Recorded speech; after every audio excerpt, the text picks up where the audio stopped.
हवेली की विशाल देहरी पर दोपहर की धूप सन्नाटे को चीरती हुई अंदर आ रही थी। बड़े ठाट बाट और पुराने सरुख वाली इस हवेली में बड़े साहब का हुक्म ही पत्थर की लकीर हुआ करता था। बड़े साहब ने जब अपने सबसे जिद्दी, बेबाक और रौबदार पोते राजवंश को सावली से विवाह करने का हुक्म सुनाया तो पूरे आसियाने में सन्नाटा पसर गया। राजवंश अपनी मर्जी का मालिक था। वह जो ठान लेता उसे पूरा करके ही दम लेता था। उसने बिना एक पल गवाए अपनी एक बड़ी शर्त सबके सामने रख दी। विवाह और विदाई आज ही इसी वक्त होगी। हवेली के तमाम लोग इस अचानक आए भूचाल से सन्न रह गए, सिवाय सावली की सौतेली माँ और उर्मिला के, जिसके मन ही मन लावे फूट रहे थे। उर्मिला तो चाहती ही यही थी कि सावली इस हवेली में रहकर हर पल घुट घुट कर जिए और उसका हर एक दिन किसी अजाब से कम न हो। और दूसरी तरफ हवेली के पिछले हिस्से में बने तंग और उमस भरे रसोई घर में काम करती सावली की सांसें गले में अटक गई थी। वह कांपते हाथों से चूल्हे की आंच को संभाल रही थी। बड़े साहब ने अपनी पीठ पर हाथ बांधे हुए गंभीर स्वर में कहा, ठीक है बरखुरदार, जैसा तुम्हारा हुक्म। हम शाम ढलने से पहले सारे इंतजाम मुकम्मल करवा लेंगे। राजवंश अपने महंगे और स्टाइलिश धूप के चश्मे को अपनी आंखों पर चढ़ाता हुआ, अपने कदमों की भारी आवाज छोड़ता हुआ बिना किसी की तरफ देखे लाउन से बाहर निकल गया। उसके जाने के बाद रसोई के अंधेरे कोने में डुबकी सावली फुट फुट कर रोने लगी। उसे लगने लगा कि इस दुनिया में उसके वजूद की कोई कीमत ही नहीं है। बड़े साहब ने भी उससे पल्ला झाड़ने के लिए उसे इस सिरफरे और जुनूनी इंसान के हवाले कर दिया था। चुप कर मनहूस लड़की, बैठकर अपना मातम मनाना बंद कर।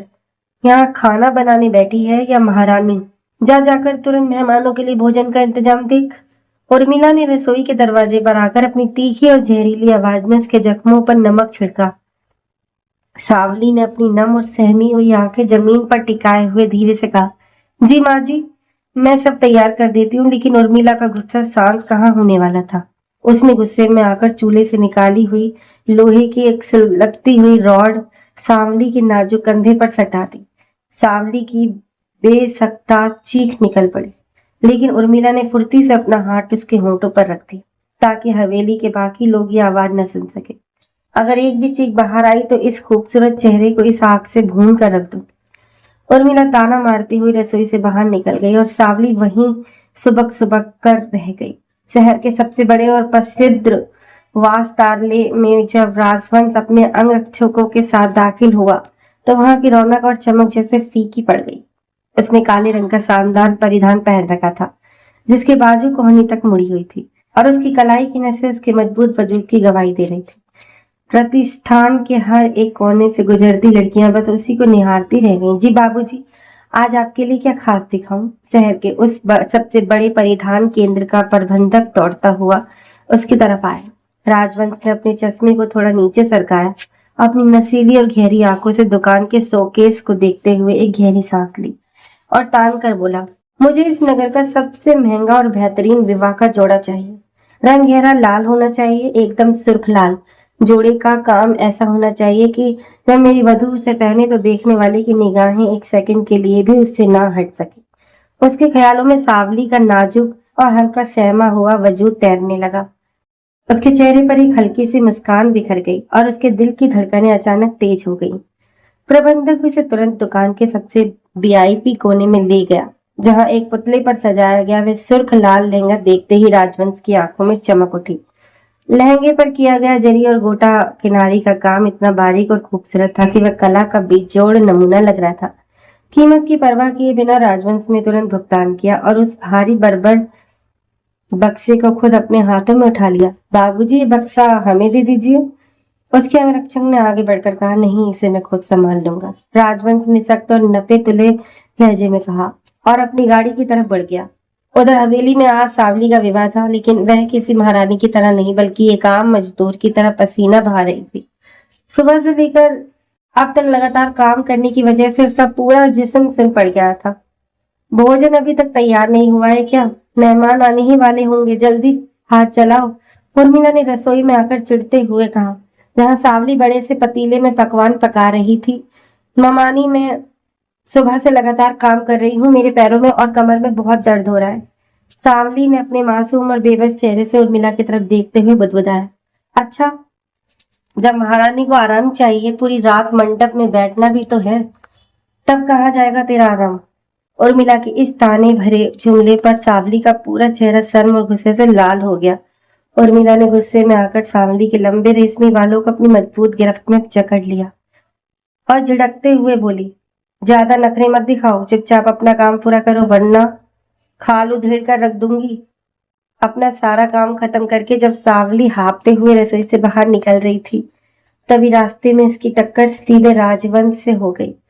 संतुलन बिगड़ने पर वह सीधे नीचे गिरने ही वाली थी कि राजवंश ने बिजली की तेजी से आगे बढ़कर उसकी कलाई पकड़ ली और उसे अपनी मजबूत बाहों के घेरे में खींच लिया।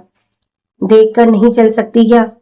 अगर मेरी इस कीमती वधु को खरोंच भी आ गई तो बहुत भारी नुकसान हो जाएगा, राजवंश ने अपनी ठंडी और सख्त आवाज में कहा, लेकिन उसकी आंखें सांवली के उस लाल और सहमे हुए चेहरे पर जमी हुई थी। उसका दिल बगावत पर उतर आया था, लेकिन उसे पता था कि अभी सब्र से काम लेना है। सांवली राजवंश को इतनी करीब पाकर थर थर कांप रही थी, उसकी सांसें अटकी हुई थी। मेरा हाथ छोड़िए, सांवली ने अपनी झुकी हुई पलकों के साथ कांपते हुए कहा। राजवंश ने उसकी बात को पूरी तरह अनसुना करते हुए पास ही खड़ी एक जानी मानी सौंदर्य विशेषज्ञ मेघा को आवाज दी। मेघा, प्लीज इन्हें ऊपर ले जाओ और बेहतरीन तरीके से तैयार करो। ठीक शाम को 7 बजे जब मैं आऊं तो ये मेरी जीवन संगिनी के रूप में सबसे अलग और हसीन दिखनी चाहिए। इतने बुरे भी नहीं है राजवंश। अपने गाल पर हल्के से हाथ रखते हुए सांवली ने शर्माकर फुसफुसाया। स्टडी रूम से बाहर निकलते हुए राजवंश ने अपनी भवें चढ़ाई और गंभीर तथा रौबदार लहजे में पूछा, तो क्या पहले मैं बुरा था? हाँ, पहले आप थोड़े सिरफिरे। सांवली ने अपने हाथ नचाकर अपनी बात पूरी करनी चाहिए, लेकिन अगले ही पल अपने होठों को सख्ती से भींच गई। सिरफिरा? मेरी हिम्मत है किसी के आगे, मेरे आगे जुबान चलाने की? लोगों पर रौब चलता है मेरा, और जब मैं अपने पर आ जाऊं, राजवंश सपाट और भारी आवाज में कहते हुए उसकी तरफ बढ़ा, तो सांवली घबराकर थूक निकलती हुई पीछे खिसकने लगी। अब मैं कभी कुछ नहीं कहूंगी, पक्का। उसके पीछे हटने से कमरे में चूड़ियों और पायल की खनक ने फिजा में एक अलग ही जादू बोल दिया। इस मीठी झुड़कियों के आगे दुनिया की सबसे चीजें बेकार है। दोनों के बीच का फासला मिटाते हुए राजवंश ने अपने होंठ उसकी कलाई पर टिका दिए। सांवली बुरी तरह से हचकिचा गई और कांपने लगी। डर लग रहा है? क्यों? मैं तुम्हें खा थोड़ी जाऊंगा। उसके डरे हुए और सहमे चेहरे को देखकर राजवंश ने एक प्यारी सी मुस्कान के साथ कहा, आपसे तो इस हवेली के सभी लोग डरते हैं। बिना पलके झपकाए अपनी नम आंखों से सांवली ने राजवंश को देखते हुए कहा, यह बिल्कुल जरूरी नहीं है कि जो सब करे तुम भी वही करो। सांवली की छोटी नाक और उसकी नथ को हल्के से छूते हुए राजवंश ने उसे एक झटके में अपनी गोद में उठा लिया। हाँ, अब मेरी बाहों में आकर ज्यादा जिद करके मुझे गुस्सा मत दिलाओ। उसके मुजाहिमत करते हुए हाथ राजवंश के मजबूत सीने पर टिककर रुक गए। ये सुर्ख लाल जोड़ा मैंने खास तुम्हारे लिए चुना था। मुझे पूरा यकीन था कि तुम इसमें किसी अप्सरा जैसी खूबसूरत लगोगी। आईने के सामने खड़े होते हुए राजवंश ने अपनी झुड्डी सांवली के कंधे पर टिका दी। दोनों का साथ उस वक्त किसी शाही जोड़ी से कम नहीं लग रहा था। लाल रंग और काले परिधान का ये मेल नजर जाने की हद तक खूबसूरत लग रहा था। मुझे खुद अंदाजा नहीं था कि तुम मुझे एक ही रात में अपना दीवाना बना लोगे, वह भी इस हद तक कि अब तुम पर जरा भी सख्ती करने का दिल नहीं करता। अपने होंठ नरमी से उसके कंधे पर रखते हुए राजवंश ने अपने मजबूत हाथों का घेरा उसकी कमर पर और कस दिया। मैंने तो ऐसा कुछ भी नहीं किया। मन राजवंश के जिस्म की महक से अपने होश खोती सांवली ने अपनी सांसें रोकते हुए कहा, क्या क्या कहा तुमने? वह जो उसकी खुशबू में खोया हुआ आंखें बंद करके अपना चेहरा उसकी गर्दन पर छुपाए हुए था, एक झटके में संभला और सांवली का चेहरा अपनी तरफ मोड़ लिया। मन मुश्किल से थूक निकलते हुए सांवली ने अपनी नजरें झुका ली। मन का मतलब भी जानती हो? राजवंश ने अपने होठों का कोना दबाकर उसके इस मासूम और शर्मीले चेहरे को देखा। जी। राजवंश का आधा नाम पुकारे तो मन ही होता है ना। वह बेचारी कहाँ समझ पाई राजवंश की आंखों की उस गहरी शरारत को। वह अपनी उंगलियां मोड़ती हुई रह गई। मनमोजी, तुम सच में इतनी मासूम हो या सिर्फ मासूमियत का दिखावा करती हो? दीवार के साथ सावली को हल्के से थामते हुए राजवंश ने खिलखिलाकर कहा, मैं सचमुच मासूम हूँ, आपकी तरह गुस्सैल और डरावनी नहीं जो सबको धमकाती फिरूं। अपनी छोटी सी नाक फुलाकर सावली ने थोड़ी सी नाराजगी जतानी चाहिए। चलो, मुझसे तो पूरी दुनिया डरती है, लेकिन तुम मेरी एक हल्की सी फुहार से भी डर जाती हो। उसका क्या? रिश्ता अभी नया था, लेकिन एक ही रात में वे दोनों एक दूसरे के काफी करीब आ चुके थे। सावली जानती थी कि अब राजवंश के अलावा इस दुनिया में उसका अपना कोई नहीं है। ऐसी बातें मत कीजिए, मुझे बहुत शर्म आती है। अपनी डरी हुई पलकें झपकाते हुए सावली ने अपना सिर झुका लिया। उसके गाल टमाटर की तरह लाल हो गए थे। तो फिर प्यार कैसे करूं? तुम ही मुझे रास्ता बताओ, मेरी रूह। उसकी गहरी आंखों में झांकते हुए राजवंश ने मोहब्बत में डूबे हुए लहजे में कहा, ये रूह कौन है? बिना पलके झपकाए सावली ने नम और कांपते लहजे में पूछा। राजवंश के मुंह से किसी और का नाम या इजाजत सुनकर उसकी आंखें छलछला आई। हे कोई एक बेहद मासूम सी हसीना जिसने बहुत कम वक्त में मेरे इस बंजर दिल पर पूरी तरह कब्जा कर लिया है। उसके फूले हुए गालों पर अपनी उंगली फेरते हुए राजवंश ने उसे चिढ़ाया और उसका ये तीर बिल्कुल सही निशाने पर लगा था। सावली की आंखें आंसुओं से भर गई, लेकिन फिर भी अपनी पलकें झपकाकर उन आंसुओं को रोकने की कोशिश कर रही थी। मैं अपने वस्त्र बदल लेती हूँ। एक ही पल में वह सारा जादुई माहौल जैसे टूट गया था। हाँ बिल्कुल, जाओ।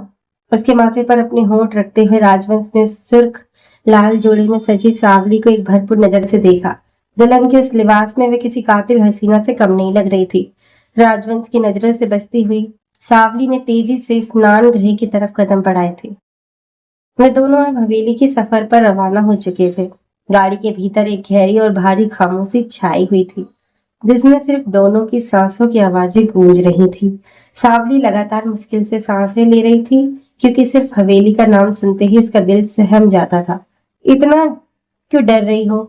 जब तुम्हारा ही पति तुम्हारे साथ है, तो तुम्हें किसी से भी डरने की कोई जरूरत नहीं है। उसका हाथ अपनी मजबूत हथेली में भींचते हुए राजवंश ने बेहद गंभीर और आश्चर्य करने वाले लहजे में कहा। सावली ने कुछ ही नहीं कहा, बस चुपचाप बाहर देखने लगी। वह सुबह वाली बात अभी तक अपने दिल से लगाए बैठी थी। मुझे किसी का भी अपनी तरफ से ध्यान हटाना या नजरअंदाज करके आ जाना बिल्कुल पसंद नहीं है। खुद को नजरअंदाज होते देख राजवंश के भीतर का वह जुनूनी रूप फिर से जाग उठा। उसने सावली की कलाई पकड़ी और अपनी तरफ खींच लिया। नहीं, ऐसी बात बिल्कुल नहीं है राजवंशी। बेइख्तियार अपना सिर ना में हिलाते हुए सावली ने घबराकर थूक निकला। फिर कैसी बात है? तुम खुद ही मुझे बता दो, अपनी भवें सिकोड़ते हुए राजवंश ने रौबदार आवाज में पूछा। उसके इस सख्त लहजे पर सावली की आंखें फिर से दबदबाई। आप मुझे हर बात पर डांटते हैं।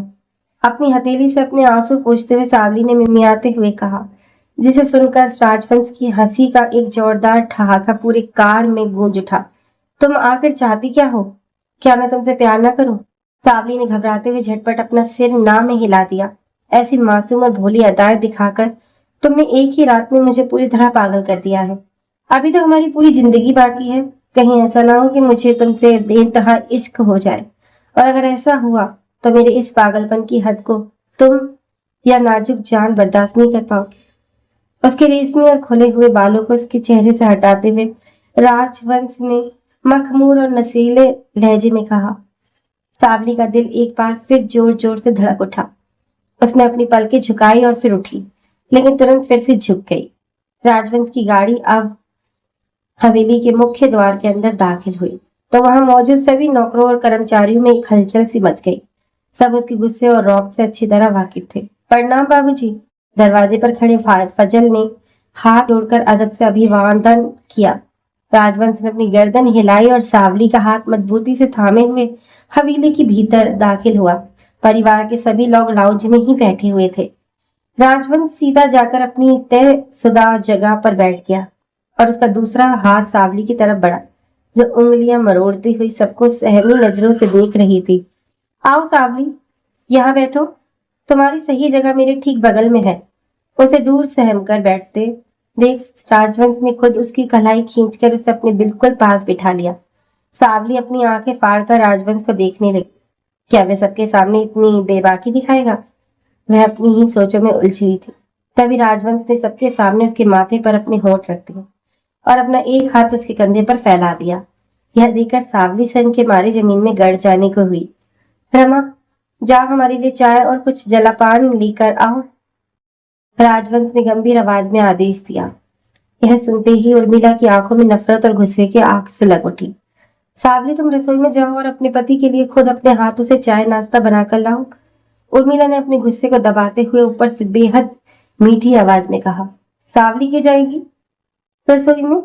हमारी नई नवेली दुल्हन कोई यहाँ काम करने वाली दासी है क्या? रौब से अपनी टांग पर टांग चढ़ाते हुए राजवंश ने दो टुक शब्दों में कह दिया। फिर उर्मिला की तरफ देख कर तंज कसा। आप रहने दीजिए, जाइए अपनी पढ़ाई लिखाई कीजिए। छोटी माँ, जरा एक बाल्टी में गुनगुना पानी भिजवा दीजिए, जिसमें थोड़ा नमक भी डलवा देना।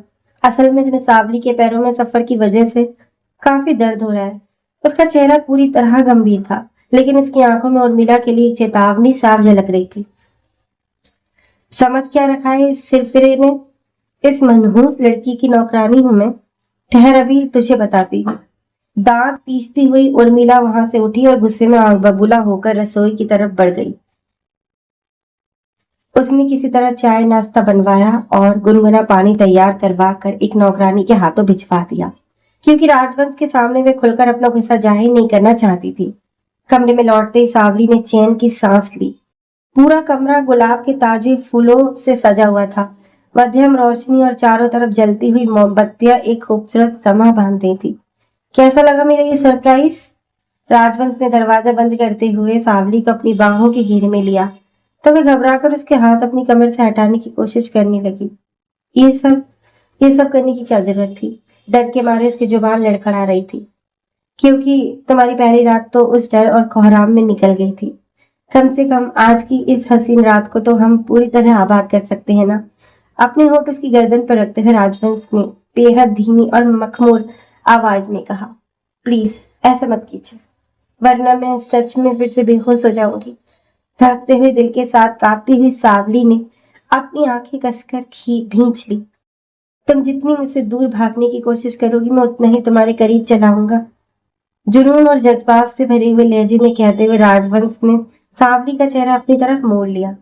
सावली उसकी आंखों में पल रहा वह पागलपन देखकर बस चुपचाप थूक निकल कर रह गई। आपने मुझसे वादा किया था कि आप मुझ पर गुस्सा नहीं करेंगे, उसने अपनी झूठी नाराजगी दिखाते हुए कहा, जिसे सुनकर राजवंश की एक बार फिर वह दबंग हंसी पूरे कमरे में गूंज उठी। ठीक है, अब गुस्सा नहीं करूंगा। अब बताओ, मेरी बात मानोगी या नहीं? नरम और प्यार भरे लहजे में कहते हुए राजवंश ने सावली की नाजुक उंगलियों को अपनी उंगली में उलझा लिया। आपको नृत्य करना भी आता है?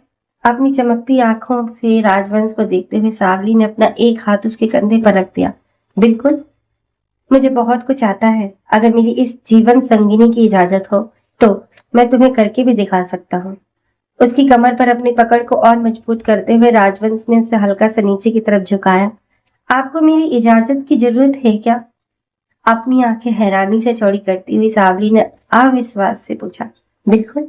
हर कदम पर उसे एक झटके में अपनी बाहों के सहारे ऊपर उठाते हुए राजवंश ने पूरी गंभीरता से कहा, आप इंसानों के बीच इतने अच्छे और नरम दिल हैं, फिर सबके सामने इतने रौब और गुस्से में क्यों बात करते हैं? मोमबत्तियों की उस पीली और मध्यम रोशनी में राजवंश के उस आकर्षक चेहरे पर अपनी नजरें टिकाते हुए सावली ने एक मासूम सा सवाल पूछ लिया। तो फिर तुम क्या चाहती हो? क्या मैं हर किसी से हंस हंस कर बातें करूं? राजवंश ने अपनी भवें सिकोड़कर उसे घूरते हुए कहा। सावली ने बिना एक पल गवाए तुरंत अपना सिर ना में हिला दिया। नहीं, आप जैसे हैं वैसे ही बहुत अच्छे लगते हैं, बस आप सिर्फ मेरे सामने हंसा करें, सावली ने बड़ी मासूमियत से कहते हुए राजवंश की तरफ देखा। उसका वह कच्चा और भोलापन राजवंश के दिल पर पूरी तरह वार कर गया था। उसके चेहरे पर एक बेहद मुग्ध कर देने वाली मुस्कान बिखर गई। चलो अब कुछ बातें ऐसी करते हैं जो सिर्फ हम दोनों ही की हो। उसके बालों से खेलते हुए राजवंश ने एक मादक और खामोजुदा लहजे में कहा। उसके हाथों का स्पर्श पाकर सावली ने अपने होठों को आपस में भींच लिया। तुमने तो मुझे पूरी तरह से बदल कर रख दिया है मेरी सावली। उसका रुख पूरी तरह अपनी तरफ मोड़ते हुए राजवंश ने अपनी नजरें उसके लाल और कांपते होठों पर टिका दी। सावली को संभलने का मौका दिए बिना ही राजवंश अपने होठ उसके होठों के करीब ले गया। सावली को लगा जैसे उसकी सारी सांसें एक पल के लिए थम गई हों, लेकिन अगले ही पल राजवंश खुद से थोड़ा पीछे हटा और उसके माथे पर अपना हाथ फेरने लगा। अपने लाल गालों को छुपाती हुई सावली नजरें झुकाए वहीं खड़ी थी। उसका दिल उछलकर जैसे उसके गले तक अटका हुआ था। मैं अभी भी आपसे थोड़ी डी खफा हूँ। अपनी घबराहट छुपाने के लिए सावली ने नादानी से कहा, मैंने ऐसा कौन सा गुनाह कर दिया जिससे मेरी रानी खफा हो गई? उसकी ठुड्डी को अपने अंगूठे से छूते हुए राजवंश ने बहके हुए लहजे से पूछा, आप किसी रूह यानी किसी और के ख्यालों में खोए रहते हैं। ये बात मुझे बिल्कुल बर्दाश्त नहीं होती। छोटे बच्चे की तरह अपना मुंह फुलाकर सावली अब लगभग रोने जैसी हालत में आ चुकी थी। किसी और के ख्यालों में नहीं, बल्कि तुम ही मेरी वो रूह हो और तुमसे ही मेरी ये सांसें जुड़ी हैं। बहुत जल्द ये इश्क और गहरा हो जाएगा, देखना तुम। राजवंश ने अपने होंठ पूरी अकीदत और मोहब्बत से सावली के माथे पर टिका दिए तो सावली ने अपने दोनों हाथों से अपना चेहरा छिपा लिया और उसकी आंखों से खुशी व अनजानी से हरण के आंसू बह निकले। सावली, राजवंश ने एक हल्के से कृत्रिम गुस्से के साथ उसे पुकारा तो वह अपनी उन आंखों से भरी पलकों से उसे देखने लगी। मुझे रोने वाली लड़कियां बिल्कुल पसंद नहीं है। इसका लहजा थोड़ा सख्त था और नजरें बेहद गंभीर। यह सुनकर सावली की तो मानो सांस ही अटक गई। अगर आपको कोई और पसंद थी तो आप उसी से विवाह कर लेते। शिकायत और अनजानी जलन से भरी नजरें उसके देवता जैसे रूप को देखते हुए सावली ने बेहद रूहानी और धीमी आवाज में कहा, तुम्हारे अलावा इस जीवन में मैं और कौन हो सकता है? मेरी हर सांस में सिर्फ तुम्हारा नाम है। वह इतनी नासमझ क्यों थी? उसे समझ नहीं आ रहा था कि राजवंश जो कह रहा है वह सच है या कोई खेल, लेकिन उसकी इन बातों ने सावली की आंखों में एक चमक सी भरती थी। मैं तुमसे कोई भी झूठ नहीं बोलूंगा। तुम ही मेरी इस दुनिया का एकमात्र वजूद हो। उसकी गर्दन के पास मौजूद उस छोटे से दिल को अपनी नजरों के घेरे में लेते हुए राजवंश ने पूरी शिद्दत से कहा, यह तुम्हारा दिल है जो मुझे कभी सुकून से बैठने नहीं देता। कहते हुए अचानक राजवंश के करीब झुका और अपने जुनूनी स्पर्श से उसे पूरी तरह हवा कर दिया। सावली के होश उड़ चुकी थी। आने वाले दिनों में राजवंश दिन ब दिन सावली के प्यार में और अधिक डूबता चला गया। उसका वह पागलपन और जुनूनी रवैया देखकर सावली अक्सर हैरान रह जाती थी। हवेली में अब जो भी कोई सावली को जरा सी भी तकलीफ देने की सोचता, राजवंश उसका जीना मुहाल कर देता था। उर्मिला के दिल में ये सब देखकर आग सुलग रही थी, लेकिन अब वह चाहकर भी कुछ नहीं कर पा रही थी, क्योंकि उसे आभास होने लगा था कि उसका कोई बहुत बड़ा राज अब ज्यादा दिनों तक छुपा नहीं रहने वाला है। कमरे की मध्यम रोशनी में सावली राजवंश की बाहों में गहरी नींद में सोई हुई थी और राजवंश लगातार एकटक उसके मासूम चेहरे को निहार रहा था। उसकी आंखों में उस बेइंतहा इश्क की छाप साफ दिखाई दे रही थी, जिसे पाकर सावली खुद को इस दुनिया की सबसे खुशनसीब इंसान मानती थी। सुबह की सुनहरी धूप खिड़की के पर्दों को चीरती हुई कमरे के भीतर आ रही थी। राजवंश की आंखें खुली तो उसने देखा कि सावली अभी तक उसकी बाहों में सिर छिपाए चैन की नींद सो रही है। वह बड़े प्यार से उसकी उंगलियों से उसके बालों को संवारने लगा। उठ जाओ मेरी जान, क्या तुम्हें आज अस्पताल नहीं चलना है? राजवंश ने उसके माथे पर हल्के से अपने होंठ रखते हुए बेहद मीठी और धीमी आवाज में कहा। सावली नींद में ही थोड़ा कसमसाई, लेकिन अपनी आंखें नहीं खोली। उसने झटपट अपना हाथ बढ़ाकर राजवंश के कंधे पर रख दिया और चेहरे को और अधिक छिपाने लगी। इतनी नींद कहाँ से लाती हो मेरी भोली सावली? उसकी इस मासूम सी हरकत पर राजवंश के चेहरे पर एक प्यारी सी मुस्कान तैर गई। मुझे अभी थोड़ी देर और सोने दीजिए प्लीज, उसने नींद में ही मिमियाते हुए कहा। ठीक है, सोने दो, लेकिन जब उठोगी तो आज तुम्हें एक बहुत बड़ा सरप्राइज मिलने वाला है, राजवंश ने उसके गालों को सहलाते हुए कहा। कुछ ही देर बाद जब सावली पूरी तरह से तरोताजा होकर तैयार हुई तो वे दोनों कार से शहर के सबसे अच्छे चिकित्सालय के लिए रवाना हुए। रास्ते पर सावली के मन में एक अजीब सी घबराहट और उत्सुकता दोनों चल रही थी। राजवंश जी, मुझे सच में बहुत डर लग रहा है, अस्पताल के बाहर पहुंचकर कार में ही बैठे हुए सावली ने अपने हाथ मरोड़ते हुए कहा। डरने की क्या जरूरत है? जब तुम्हारा ये पति तुम्हारे साथ खड़ा है तो तुम्हें किसी भी बात से डरने की कोई आवश्यकता नहीं है। चलो, डॉक्टर हमारा इंतजार कर रही है। राजवंश ने उसका हाथ अपने मजबूत हाथ में लेकर उसे ढांढस बंधाया। डॉक्टर के कष्ट से जब वे दोनों बाहर निकले तो राजवंश के चेहरे पर एक ऐसी खुशी और चमक थी जो शब्दों में बयान नहीं की जा सकती थी। सावली के चेहरे पर हल्की सी शर्माहट और जीवन की एक नई उम्मीद साफ झलक रही थी। वह लोग ढेरों खरीदारी और मिठाइयों के डिब्बों के साथ जब वापस हवेली पहुंचे तो हर कोई उन्हें देखकर हैरान था, सिवाय उर्मिला के, जिसके सीने पर जैसे सांप लौट रहा था। शाम का वक्त था। राजवंश किसी जरूरी पारिवारिक काम से हवेली से बाहर गया हुआ था। उर्मिला उस मौके की ताक में बैठी थी। वह चुपचाप दबे पांव सावली के कमरे में दाखिल हुई। कमरे में चारों तरफ बच्चों के नए और छोटे छोटे कपड़े रखे हुए थे, जिन्हें देखकर सावली बहुत खुश हो रही थी। बहुत खुशी चढ़ रही है सिर पर, है ना? उर्मिला ने अपने जहरीले नफरत भरे लहजे में कहा। सावली चौंक कर पीछे हटी। मनमानी जी, आप यहाँ? हाँ, मैं ही हूँ। तुझे क्या लगता है कि इस घर में हमेशा तेरी ही जय जयकार होगी? राजवंश जब देखो तब तेरे ही पीछे पागल रहता है और हर वक्त मेरा अपमान करता फिरता है। उर्मिला का गुस्सा अपना चरम पर था। उसने गुस्से में आकर वे छोटे छोटे कपड़े जमीन पर पटक दिए और उन्हें पैरों से कुचलने लगी। ये आप क्या कर रही हैं? छोड़िए इन्हें, प्लीज ऐसे मत कीजिए। सावली डर के मारे कांपने लगी और पीछे हटने लगी। तुझे और तेरे इस अभिमान को आज मैं हमेशा के लिए खत्म कर दूंगी। तू और तेरी वो मरी हुई माँ, दोनों ने मिलकर मेरी जिंदगी बर्बाद की है। उर्मिला पागलों की तरह चीखने लगी। उसने झटके से सावली की कलाई पकड़ी और उसे खींचते हुए हवेली के उस सबसे पिछले और सुनसान हिस्से की तरफ ले गई, जहां खतरनाक जंगली और खोकार शिकारी कुत्ते जंजीरों में बंधकर रखे जाते थे। नहीं मामानी जी, छोड़िए मुझे। मेरे पेट में मासूम बच्चा है। भगवान के लिए मुझ पर रहम कीजिए। सावली चीख चीख कर रोने लगी और चौखट पकड़ ली, लेकिन क्रूरता की सारी हदें पार कर चुकी उर्मिला ने एक ना सुनी। उसने उस पुराने लकड़ी के दरवाजे की कुंडी खोली, जिसके भीतर 8-10 भूखे और खोखार कुत्ते दहाड़ रहे थे। उसने सावली को धक्का देकर सीधे उस अंधेरे कमरे के अंदर गिरा दिया और बाहर से भारी जंजीर लगाकर ताला जड़ दिया। चिल्लाओ जितना जी चाहे चिल्लाओ, आज उस हवेली में तुम्हारी चीख सुनने वाला कोई नहीं है और ना ही तुम्हारा वो राजवंश तुम्हें बचाने आने वाला है। उर्मिला एक शैतानी हंसती हुई वहां से धीरे से चली गई। कमरे के भीतर आते ही उन कुत्तों की डरावनी आवाजें गूंज उठी। सावली जमीन पर बेसुध होकर गिर पड़ी थी। उसका पूरा शरीर कांप रहा था। उसने अपने दोनों हाथों से अपने पेट को ढक लिया और सिसक सिसक कर रोने लगी। राजवंशी, कहाँ हैं आप? मुझे यहाँ से बचा लीजिए, मैं आपके बिना मरना नहीं चाहती। उसकी आवाज धीरे धीरे दम तोड़ने लगी और वह अंधेरे में बेहोश हो गई। उधर जब राजवंश हवेली में लौटा और उसने सावली को अपने कमरे में नहीं पाया तो उसका दिल किसी अनहोनी की आशंका से बुरी तरह कांप उठा। उसने पूरे घर में कोहराम मचा दिया। सावली, सावली, कहाँ हो तुम? राजवंश की दहाड़ पूरे आशियाने में गूंज उठी। उसका वह खूंखार रूप देखकर घर का हर एक नौकर सहम गया। आगा जान भी अपनी जगह से उठकर बाहर आ गए। अरे राजवंश, क्या हुआ भाई? इस तरह चिल्ला क्यों रहे हो? बाबा, मेरी बेगम गायब है और मुझे अच्छी तरह पता है कि ये सब किसने किया है। राजवंश की आंखें गुस्से से लाल हो चुकी थी। उसने बिना एक पल गंवाए अपने लैपटॉप पर हवेली की सीसीटीवी कैमरे को फुटेज खंगाली।